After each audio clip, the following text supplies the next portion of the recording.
ओम।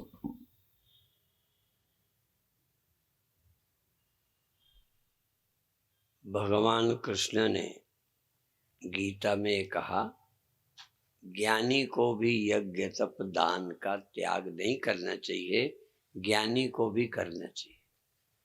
क्योंकि मुझे ज्ञानी की बात बतानी है, इसलिए इतना कह दिया। अभी आप स्वामी सत्यानंद जी के द्वारा सुन रहे थे, सुख दुख हमारे कर्मों का फल है, इसलिए स्वर्ग भी हमारे कर्मों का फल है और नरक भी हमारे कर्मों का फल है। मुक्ति कर्म का फल नहीं है, मुक्ति ज्ञान का फल है। इसीलिए रीते ज्ञाना न मुक्ति, ज्ञानादेव तु कैवल्यम। मुक्ति ज्ञान से होगी, सुख दुख कर्मों से मिलेंगे। अच्छे कर्मों से सुख मिलेगा, बुरे कर्मों से दुख मिलेगा। बुरे कर्म जब बहुत हो जाएंगे, जिसका दुख इस जीवन में इस शरीर से नहीं भोग सकते, उसके लिए एक शरीर स्पेशल मिलेगा जिससे हम नरक जाएंगे। और जिसके पुण्य बहुत होंगे, जिस पुण्य का सुख इस धरती पर भोगना संभव नहीं है इस स्थूल शरीर से, उनको एक भाव देह मिलता है, देव देह मिलता है, जिससे स्वर्ग की प्राप्ति होती है। एक देव शरीर है, एक मानव शरीर है। इसी तरह यम के द्वारा कष्ट भोगने के लिए एक यम यातना शरीर मिलता है, पर वो साधारण पापियों को नहीं मिलता। और देव देह भी साधारण पुण्यात्माओं को नहीं मिलता। यह कर्म के सिद्धांत की व्याख्या आपने सुनी है। यदि मुक्ति की ओर आप नहीं जा सकते तो कर्म आपको संभल कर करना चाहिए।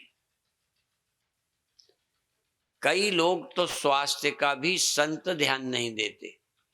पहले ध्यान देना, रामकृष्ण परमहंस को कैंसर हुआ। लोगों ने कहा देवी माँ से कहो दुख दूर कर दें, यानी ये उनका काम है, उन्हें सब पता है। माने वो अपने दुख दूर करने के लिए भी नहीं कहते। ये ज्ञान की बात है। इसी को थोड़ा उदाहरण दे दें। राम भगवान सुख पाने के लिए राज्य नहीं करते, अपने सुख पाने के लिए राज्य नहीं करते, गद्दी में नहीं जाते, और अपने दुख से बचने के लिए कोई परिस्थिति का त्याग नहीं करते। दुख भी होता है तो भी जंगल चले जाएंगे, सुख भी होता है तो भी राज्य का त्याग करेंगे। जब जरूरत पड़ेगी किसी को नियम के तहत तो गद्दी में 14 वर्ष बाद बैठेंगे, तब भी सुख के लिए नहीं, सुख देने के लिए। राम भगवान का जब वनवास हुआ, उस प्रकरण में राम की हर्ष का वर्णन है कि प्रसन्नता से गए, जैसे कोई जानवर की रस्सी टूट जाए और बाहर भग जाता है, ऐसे ही वो बागुर विषम तुराए, बंधन से मुक्त होकर जंगल चले गए। उस समय ज्ञानियों के और संसारियों के मन का एक चित्रण है, सुख हरसहि। अभी जिनको सुख दुख से, सुख का प्यार है, दुख से बैर है, दोनों को स्वीकार करने की तैयारी नहीं है, उनको शुभ कर्मों से हमेशा प्रयत्नशील रहकर करना चाहिए और पाप से बचना चाहिए। यदि दुख से बचना चाहे, जो दुख सुख से बचने की जिन्हें चिंता नहीं है, जिन्हें मुक्ति की चिंता है, सुख भोग की नहीं, सुख भोगने के लिए चाहिए नहीं, न पद चाहिए न पदार्थ चाहिए, मुक्ति का साधन, बल्कि उन्हें दोबारा मानव तन भी भोगने को नहीं चाहिए। यदि इस जन्म में मुक्ति नहीं मिली तो मुक्ति के लिए ही तन चाहिए, भोगने के लिए और मोक्ष के लिए। ये मानव शरीर उनको मिलता है जिनके पुण्य पाप का संतुलन होता है। इस शरीर से अब आप भोगी भी बन सकते हो और आप योगी बनकर कर्म बंधन से मुक्त हो सकते हो। इसलिए इस शरीर का नाम मोक्ष का साधन है। यह मानव तन मुक्ति के लिए मिला है, मोक्ष के लिए मिला है। कर भोग भी सकते हो, स्वतंत्र हो, पर बहुत बहुत जन्मों के पुण्य के संतुलन से और ईश्वर की अनुग्रह कृपा से मानव तन मिला। अक्सर मैं कहा करता हूं कि अपराध के कारण आपको यदि जेल जाना पड़े तो भी सरकारों का या न्यायाधीशों का क्या नियम है मैं नहीं जानता, पर जेल अच्छी मिल सकती है और जेल बुरी मिल सकती है। जिस जेल में आपका सुधार हो, जेलों का यद्यपि नाम सुधार गृह है, नाम अच्छा रखा है, सुधार करें चाहे। जब देश में सुधार नहीं कर रहे तो जेल में बेईमान क्या करेंगे? पर नाम बहुत अच्छा है, सुधार गृह। अर्थात ये मानव देह सुधार गृह है, मोक्ष द्वार है, साधन धाम मोक्ष कर द्वारा। और ग्वालियर में एक जेल में मैं प्रवचन करने गया, 2200 कैदी थे। आप कितने हो? जेल की बात बताता हूं। सबसे पहले मैंने उनकी संख्या देखी और मैंने कहा तुम बधाई के पात्र हो जो जेल में हो। लोगों को अच्छा थोड़ी लगा होगा। मैंने कहा इसलिए तुम बधाई के पात्र हो कि तुम जेल के बाहर होते, अखबार में छपता, लाउड स्पीकर से भी बोला जाता, तब भी तुम ना आते। पर जेल में हो तो जेलर के कहने से आ गए, तुम बाहर अपने बाप के कहने से भी ना आते। क्या तुम्हारे बेटे तुम्हारा कहना मान लेंगे? इसलिए सुधरने के लिए जेल ही ठीक है, कम से कम किसी की आज्ञा में तो चले। ऐसे ही हमारा एक विद्यालय है, अभी उसी उपलक्ष्य में आत्म चेतना की इंदौर में कथा हुई, मंद बुद्धि विकलांग बच्चों के लिए। मैंने कहा ये मंद बुद्धि बच्चों को तो घर वाले छोड़ गए, ये तीव्र बुद्धि वालों को घर वाले क्या छोड़ के जा सकते हैं आश्रम में? तो जेल अच्छी, वो मंद बुद्धि अच्छी जो किसी के कहे में कहीं जा तो सकते हैं। जानवर को तुम किसी को बेच दो, वो इतराज क्या करेगा? बेचारा बेजुबान है, पसंद हो ना हो। हमारे यहाँ 2 चीजें तो वैसे भी दान देते रहे, एक कन्यादान, एक गोदान। गाय को दे देते हैं, कन्याओं को भी दे देते। अब जमाना गया, न गोदान का रहा न कन्यादान का रहा। गाय तो आज भी इतराज नहीं कर सकती, किसी को दे दो, बेच दो, बेच ही देते हैं लोग। लेकिन कन्याओं को अब न बेच सकते हो न दान दे सकते हो, कन्याएं तुम्ही को अब बेच देंगी। फर्क पड़ा है, बुरा नहीं मानना। जब दिमाग आता है तो आदमी स्वार्थी बन जाता है, और मनुष्य को परमात्मा ने दिमाग दिया है, इसलिए हम अधिक स्वार्थी भी बन सकते हैं और अधिक परमार्थी। जितना जानवर नहीं त्याग कर सकता उतना तुम कर सकते हो। मनुष्य जितना त्यागी कोई नहीं हो सकता, जीवन दान खुशी से दे सकता है, खुशी से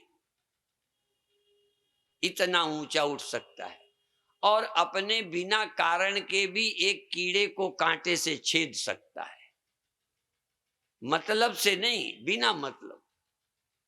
हमें बचपन की याद है, बच्चे बस में बैठे, छोटा छेद, उसमें उंगली डाली, ऊपर रेक्सीन के कवर चढ़े रहते हैं, और उसको फाड़ दिया।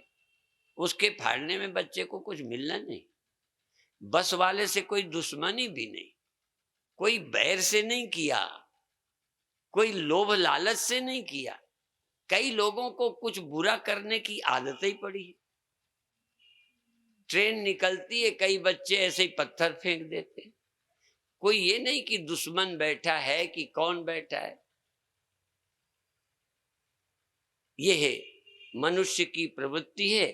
पर विषय था भगवान राम का वनवास हुआ।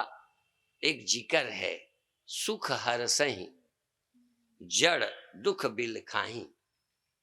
जड़, जड़ शब्द का है। सुख हरसहि जड़, सुख में हर्ष को प्राप्त करते हैं मूर्ख, बुरा नहीं मानना।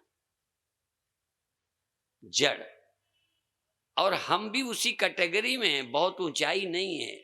बहुत बुद्धिमान क्या होता है, धीर किसे कहते हैं, किसे ज्ञानी कहते हैं, किसे उदासीन कहते हैं।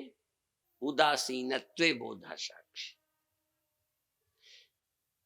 मैं कह रहा था सुख हर्षहि, सुख में हर्ष प्राप्त करते हैं जड़, और दुख बिल खाही जड़। जड़ बीच में है। सुख हर्षहि जड़ दुख बिल खाही।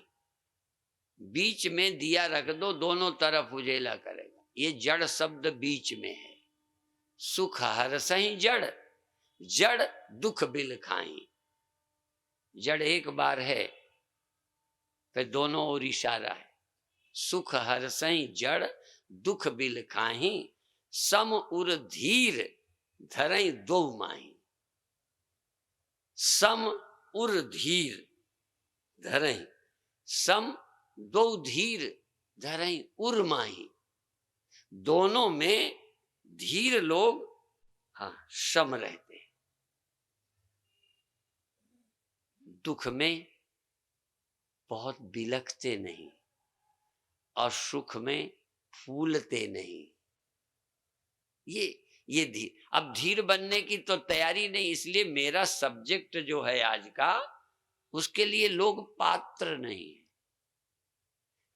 ये सुनने को ही तैयार नहीं है कि दुख सुख से मुक्त होना है, मान अपमान से मुक्त होना है, मान पाना है, बड़ा कहलाना है, सुख पाना है, सुख भोगना है, स्वर्ग जाना है।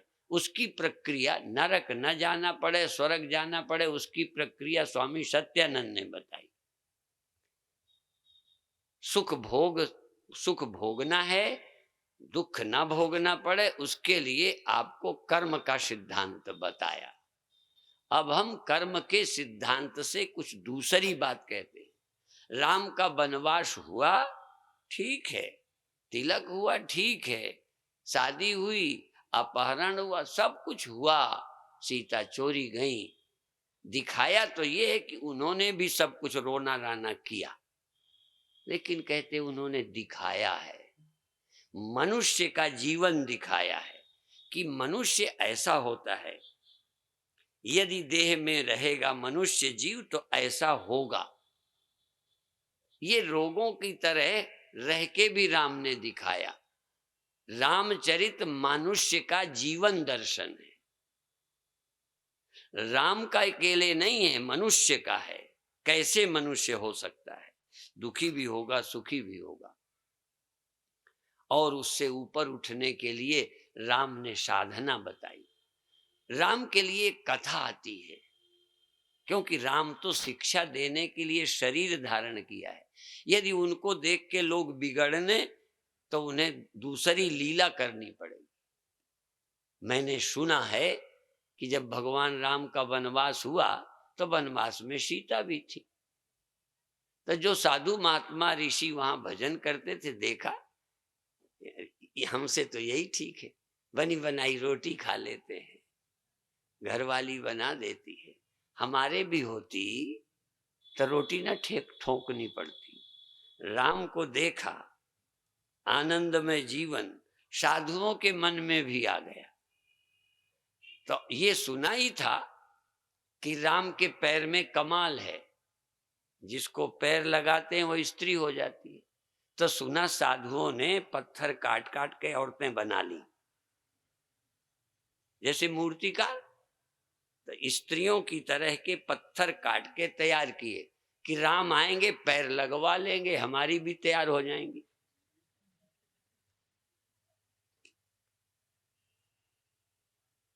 उन्होंने पूरी तैयार कर ली। जब राम ने देखा, सूचना मिली कि वहां तो पत्थर की तैयार की जा रही है, आपका सुख देखकर, आपका सुखी जीवन देखकर लोगों को लगा इसी में सुख है, हम भी क्यों ना जाएं इसी रास्ते पे। तो भगवान राम ने अपनी स्त्री चुरवा ली और रोते फिरे। तब साधुओं ने सब पत्थर नीचे दबा दिए कि यह रास्ता खतरनाक है। राम तो दुखी होकर भी तुम्हें कुछ समझा रहे हैं और सुखी होकर भी। इसलिए राम कोई दुखी नहीं हुए, तुम्हें सिखाने के लिए कि यह है संसार। तो सुख हरसहि जड़ दुख बिलखाही, सम दो माई सम धीर धरे दो माही। धीर धीर धीर, अब ये धीर शब्द क्या है? धी के बिना जो ना हो उसे धीर कहते हैं। धी के बिना संभव नहीं है धीर, इसलिए उसे बुद्धिमान कहते हैं। जो इससे ऊपर उठे उसे बुद्धिमान कहते हैं। इनसे जो प्रभावित होता है वो बुद्धिहीन है। बुद्धि है, तुम सुख दुख के चक्कर में पड़े हुए, गद्दी बनवास तुम होते तो क्या होता। इसका मतलब हमें बुद्धि मिली है मुक्ति के लिए, भोग के लिए नहीं मिली, योग के लिए मिली है। इसलिए बुद्धि सिर्फ मनुष्य को मिली है। मनुष्य तन मोक्ष के लिए है, छूटने के लिए, इन छोटी छोटी कल्पनाओं से ऊपर उठने के लिए, सत्य में स्थित हो जाएं, आत्मस्थ हो जाएं, तो क्या लाभ क्या हानि, क्या जय क्या पराजय। पूरी गीता तो मैं दोहराऊंगा नहीं, क्या गीता का सुनाना है? लाभ हानि, जय पराजय, जन्म मृत्यु, सुख दुख, मान अपमान, जहां सब बराबर। ये सब बराबर क्या चीज है? तुम सोचते हो हो ही नहीं सकता। आत्मस्थ व्यक्ति के लिए सब बराबर है। इसीलिए योगस्थ होके काम करो या योग के लिए काम करो। योगी बनने के लिए काम करो, भोगी बनने के लिए काम मत करो। चित्त शुद्धि के लिए काम करो, चित्त अशुद्ध मत करो। विकारी बनने के लिए नहीं, निर्विकारता पाने के लिए कर्म करो तो चित्त शुद्धि होगी निष्काम कर्म से। निष्काम माने फल की इच्छा के बिना, प्रकृति से समझो। अब थोड़ा सा निष्कामता का व्यवहारिक उदाहरण दें। तुम्हारे पुत्र हुए, क्या लाभ होगा? हमारा भी शरीर नहीं रहेगा, बेटे का भी नहीं रहेगा। इतने दिन से दुनिया चल रही है, क्या बचा? अब से 100-150 साल 100 साल पहले का क्या है यहाँ दुनिया में? कौन व्यक्ति है? आज वाले 100-150 साल बाद कहाँ होंगे? कोई है रहने वाला? अब फिर भी काम कर रहे हो, करते रहो, करने को मना नहीं है। सवाल है लाभ हानि की इच्छा का त्याग करो। अमृतसर में एक दुकान है मीठे की, उसका नाम है, नाम न बता के उसकी विशेषता, उस दुकान में कहते नो प्रॉफिट नो लॉस। आपके भी धंधे में यही है, नो प्रॉफिट नो लॉस। जिंदगी भर पैदा करते रहो, कोई न रहना है न कोई बचाना है, लगे रहो, काम करते रहो, न लाभ है न हानि है। पर तुम्हें लाभ हानि का ख्याल है, ज्ञानी को लाभ हानि का ख्याल नहीं होता, काम तो ज्ञानी भी करता है। भगवान कृष्ण यही कहते हैं कि मुझे कोई अप्राप्त नहीं है जिसके लिए मैं काम करूं, कोई हानि का डर नहीं है। तुम्हें हानि का डर है, लाभ की इच्छा है, हमें नहीं है और काम कर रहे हैं। वर्त एव च कर्मणि, मैं काम में लगा हुआ हूं, कृष्ण भगवान कहते। काम छोड़ने को गीता नहीं कहती, कर्म फल त्याग को छोड़ने को कहती है। भोगने के लिए नहीं कहती, मोक्ष की प्रेरणा देती है। पराधीन होने की बात नहीं कहती, स्वाधीन होने का संदेश देती। तुम स्वाधीन हो, स्वाधीन होकर कर्म करो। अभी हम फल के अधीन होकर कर्म कर रहे हैं। फल की आकांक्षा से मुक्त व्यक्ति जब कर्म करता है तो ये स्वाधीन है, स्वतंत्र करता, स्वतंत्र करता, करता स्वतंत्र। कोई हानि का खतरा नहीं, लाभ की इच्छा नहीं। क्यों? क्योंकि तुम आत्मा हो, तुम सत्य हो। सत्य को एक कहावत है, लोकोक्ति है, सांच को आंच नहीं लगती।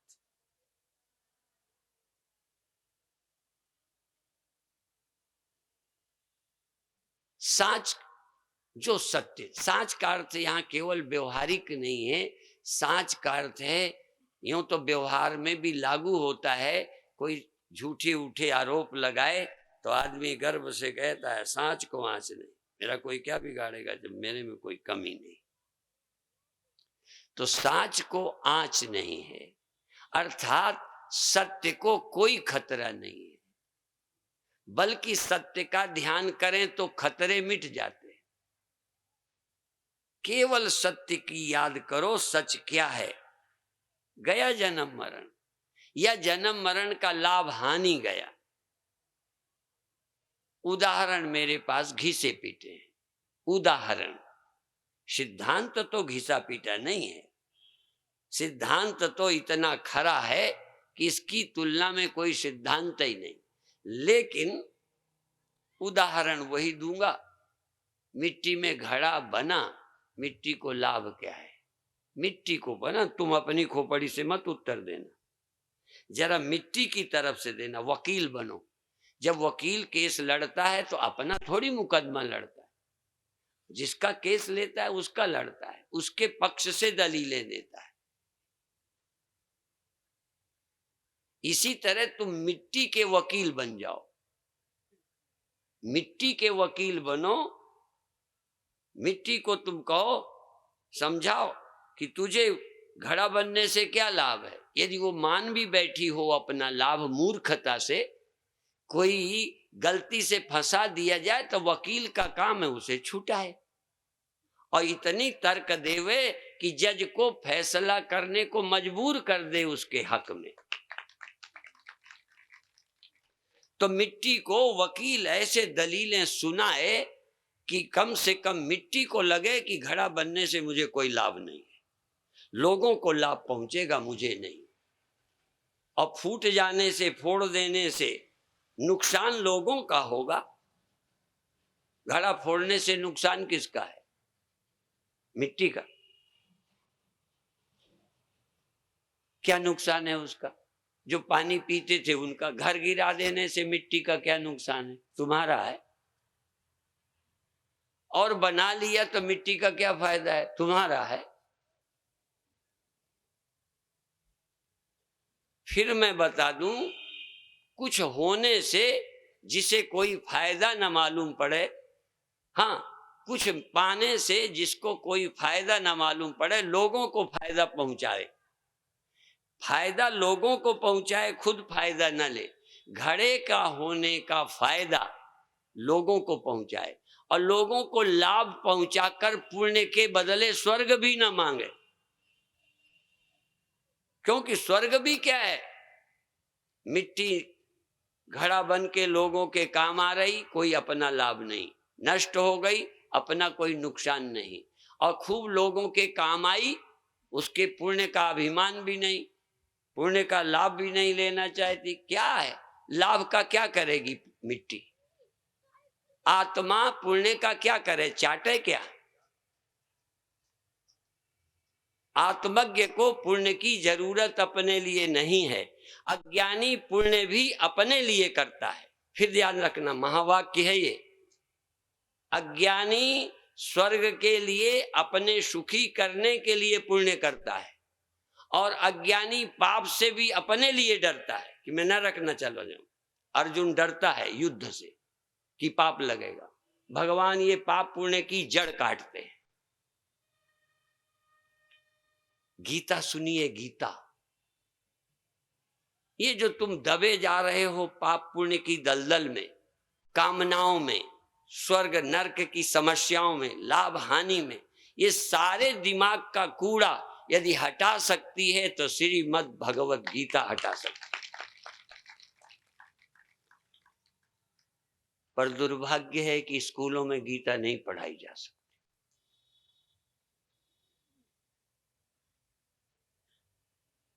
उपन्यास तो किताबें लेके क्लास टाइम में भी चुपचाप पढ़ते रहो, गंदा साहित्य पढ़ते रहो, गंदी हरकत कॉलेज में कर सकते हो।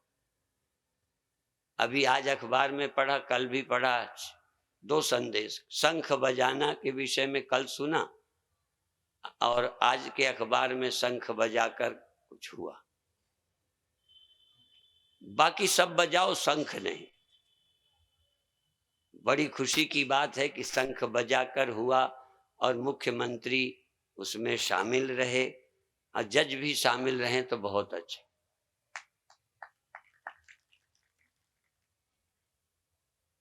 ये भारत का संविधान क्या हो गया? सिर्फ भारतीयों का, आस्थावानों का विरोध बस। मैं फिर कहना चाहता हूं, आपके दिमाग के लाभ हानि का, बिगड़ जाने का, स्वर्ग नरक का, सबका लोभ लालच और भय खत्म कर सकती है तो गीता खत्म कर सकती, नहीं तो तुम्हें स्वर्ग का लोभ लगा पड़ा है। अब कई लोग सोचते हैं स्वर्ग का लोभ नहीं होगा तो काम नहीं करेंगे। भगवान कृष्ण अपने को कहते हैं मुझे स्वर्ग वर्ग नहीं चाहिए, मैं काम करता हूं, मुझे नरक का डर वर नहीं है, मुझे नरक जाने का डर नहीं, मैं युद्ध करता हूं। बहुत जैन यहां हैं, जैन मानते हैं भगवान कृष्ण अभी भी नरक में पड़े हैं। मैं जान के कह रहा हूं, वो कहते हैं अभी भी नरक में पड़े हैं क्योंकि हिंसा की है। हो सकता है वो पड़े हों, पर तुम तो देश को ही नरक में ले जाओगे, क्योंकि दूसरे हमें नरक में पहुंचा देंगे, तुम पट्टी बांधे रहो, क्या होगा? भगवान कृष्ण कहते हैं नरक और स्वर्ग का मुझे डर नहीं, मैं आत्मस्थ हूं, मैं ब्रह्म हूं, मैं मुक्त हूं। ये आवश्यकता है मेरी नहीं, समाज की है। मैं समाज के लिए कर्म करता हूं, अपने लिए नहीं।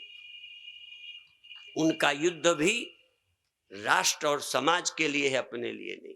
हम यदि युद्ध भी करते हैं तो अपने लिए।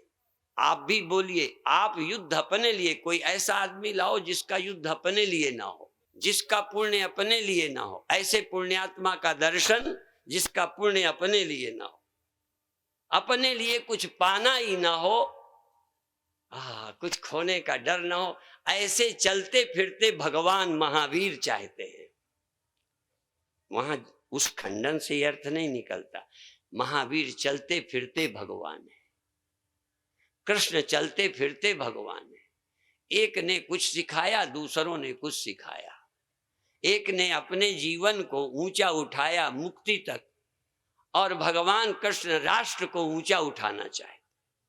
सबके काम है अपने।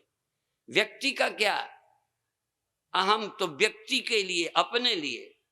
और मैं समझता हूं भगवान महावीर यदि जन्म लें, शायद लेंगे नहीं, पर यदि भगवान महावीर जन्म लेंगे तो कृष्ण बन के आएंगे।